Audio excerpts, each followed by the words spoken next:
Hi, beautiful people. This is Sheila Bicknell, BlueWater Oracle, with a video oracle card reading. I realize it's been a while since I've done my last reading, so I'm so happy to get the prompt and the idea to do it today with you. And it also helps me to notice that I take a really long time to set up my home office. So I'm in a different location than I was previously, and things are still getting set up. So by doing videos, by doing Skype sessions, I see that I need to move a little bit faster with that. So thank you for your help in showing me that, and to the Oracle energy for showing me that, so that I can shift and improve my own energy. So how are you feeling today? It is the afternoon of July 11th, 2017. It's a beautiful summer day here where I am. I hope all is good with you. So the idea of the 11th today came up as inspiration for this reading. I had done a couple of card things earlier in the day and they've been on my mind. So that's usually an indicator that it's time to chat and to share through the oracle cards with you. So a lot of 1s and 7s in the date today, 11/7/2017. So for those of you into numerology and numbers, you can pay attention to that and see what that brings up for you. All right, I have 2 decks of cards here waiting to talk to us. So thank you for joining me. And as always, you take what feels right and true to you from any reading. You can make notes. You can see what comes up, whether it's what I am speaking or what comes up through you, because ultimately it's your own messages that are the most important. Sometimes I am the doorway to get those messages, or I am the tool, like a telephone, to give you access, especially if it's stuff that's a bit intense and hard for you to reach, or that you just may not be paying attention to. But other times it's just that we're sitting and chatting together and you're taking these few minutes, and in that way it can bring you messages because you're paying attention, you're more aware. All right, so first deck, we're going to shuffle. So I don't pick the cards before we sit together because your intention and your energy is part of this reading. So if you just breathe, and we will hunt for the reading. I have music going on in the background. I don't know if you can hear it. I'm just going to turn it down a wee bit. So breathing, thinking about what information would you like to know about today? Do you want to leave it open to spirit and to the universe to communicate with you, your highest self? Or is there something very specific? And then you trust that what you're going to get is the most useful to you. Ooh, so there's our first card. Let me double check. Yes, first card. And I have a second deck. So second deck. And we're going to pick this. So again, you're breathing, relaxing through your body, giving yourself a moment. These cards feel very determined, so they don't want to waste a lot of time. So let's, oh, there it is. Sometimes they have a plan. I don't always know what the plan is, but they have a plan. So let's have a look. So remember, taking notes. So we have the full moon, the completion card. Let me see if I can get that so you can see it without too much reflection. So full moon, completion. A big picture of a full moon with a lone tree. It looks like it's on the side of a mountain or maybe a cliffside. And where we are, we've just moved out of a full moon. It was over the weekend. Today it's Tuesday late afternoon, and we had a full moon from Saturday through to Sunday. So we've been in that full moon part. The emphasis here feels as though the timing is for the full moon, but it's really to bring access to this completion. What have you completed recently? What have you sort of wrapped up or allowed to come to fruition, that you've really allowed it to come all together?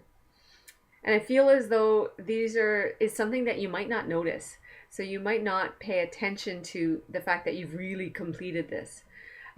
So it feels as though it's a success. It feels as though it's something that is really good that you've done. It may not be a huge thing, although for a few people I do feel as though it is a big thing that's been completed recently. So it may even be something small. So it may be how you approach things, a belief system that you've worked on, and now it feels like it's taken care of, or you're able to move forward. So what have you completed? And sometimes we're our hardest critics, right? So we don't always really acknowledge what we have accomplished and what we've done. So now is the time to pay attention to what have you accomplished? What have you done? What have you allowed to come forth? And pay attention to all of that energy. It's like you want to raise it up so that if you're thinking, yeah, blah, blah, I've done this, I finished this, it's great, whatever. Well, no, you want to be in it and notice it. What did I complete? What does this mean for me? What did I have to go through to get to that completion point?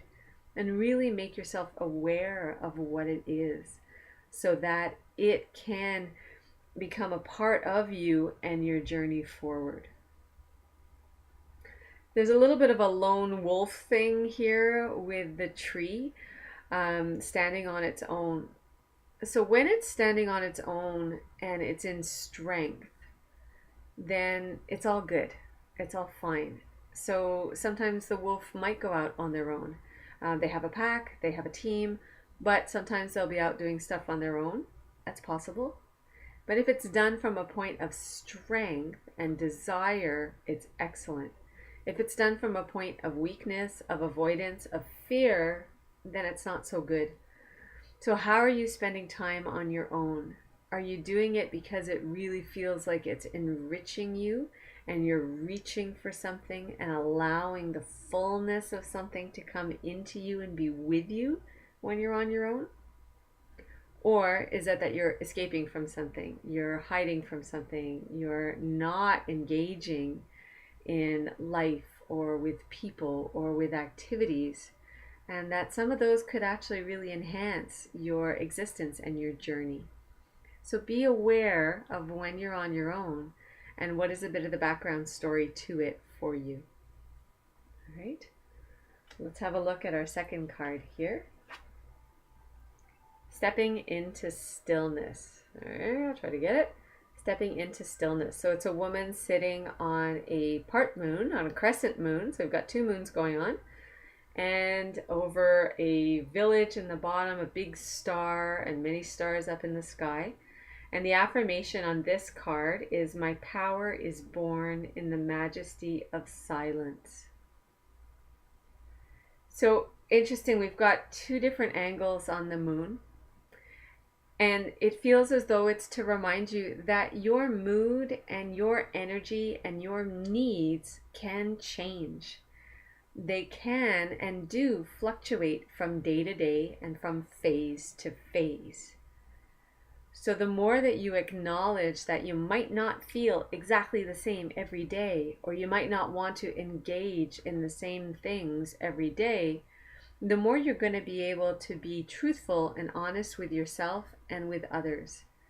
Sometimes you'll want to be involved and engaged and open, and other times you might want to be more in the stillness, in the silence, whether it's on your own or with others. Acknowledge why that's coming up. Acknowledge what is the benefit of both of those sides. You're allowed to have different phases. And sometimes you don't know why you're having that phase until it's finished or until you're moving into something else. So really allow that and acknowledge it. There will be often a little whisper somewhere inside of you, an idea or a feeling or a sensation that will say, I don't know why I need to be doing this or taking this phase for myself, but I know that it's important. I can sense that it's important. And then it gives you the opportunity to understand that I'm not sure of all the details, but I can sense that this is necessary. And then the way you learn is that afterwards, when you look back and you go, that's why I needed to do it that way, or that's why I needed to be involved or not involved in that. And then you can feel, and it gives you confidence to understand those signs, signals, and those messages that you're getting for yourself. So that you can trust, you can better trust with every decision that you're making, especially the big ones, or the ones that seem strange. It's important. So stillness here and the silence, the majesty of silence. We tend to live, especially in North America, in a very, very go, go, go society. We have these glorious things called computers. We have our phones that can play us music.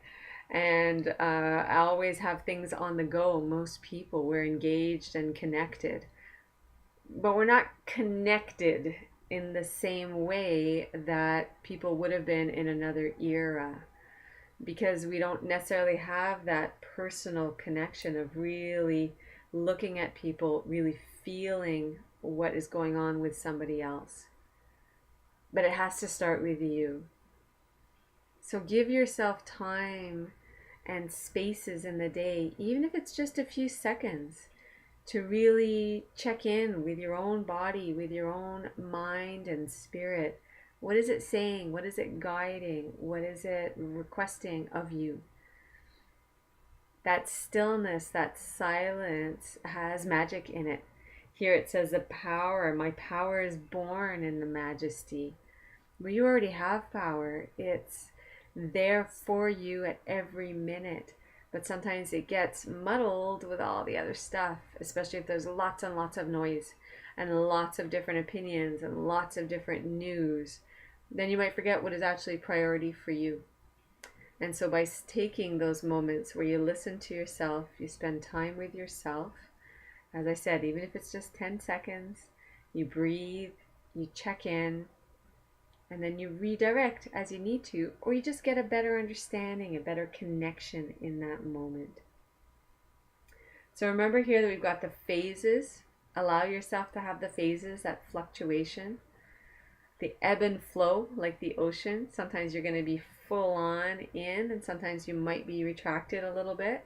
But notice that it's part of the flow, and so it's okay. It's all good. All right?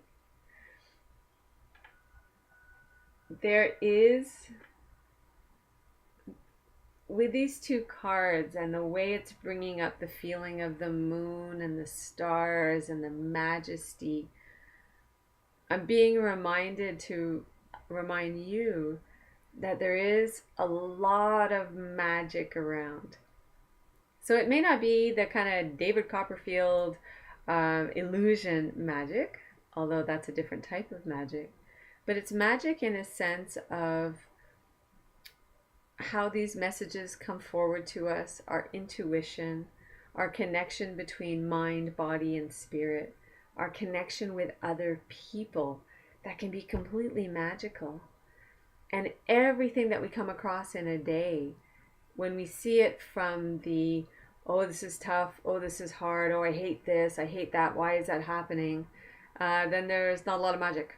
Not a lot of energy that feels like it's raising us up and helping us. But if you look at it from the perspective of, oh, that's interesting, oh, that's beautiful, wow, that was an amazing experience, and even, wow, it was a great lunch, then you're going to be more open to that magic to come in, so that you can notice when something really interesting and amazing happens. That, oh, I was just thinking about that person, and there they are. Or, oh, I was just wondering about that song, and now it's on the radio. And I was looking for an answer to that particular problem, and now I have it, or I find a way to get to it. So be open to the magic. Allow it. It's not always right at our fingertips unless we're aware to look for it and to feel it out. And sometimes you have to learn and practice so that you know how to receive your own guidance and messages. And then when you feel you need to, you come and talk to somebody like me who can help to bring you different perspectives on it. So we have the full moon completion card and the stepping into stillness card. The full moon card is from the Earth Magic Oracle cards from Stephen Farmer. And the stepping into stillness card is by Denise Lynn from the Gateway Oracle cards, and both are produced by Hay House. So I'm Sheila Bicknell, BlueWater Oracle. You can find me on YouTube, BlueWater Oracle, also on my Facebook page. I would love to have you come over and visit, like my page, and join me for chats, conversation, readings, inspiration. I also have my website, BlueWaterOracle.com. and I'm available for one-on-one readings internationally by Skype, by telephone, by email, and locally in the Vaudreuil-Soulanges. I'm mobile, and I also have an office in Beaconsfield where I can touch base with people in a really safe and secure and beautiful location. So I'm wishing you a wonderful July 11th. Enjoy the 11 energy and have a great rest of your week. I would love to hear your comments and your feedback, and take care of yourself. All the best. Light blessings.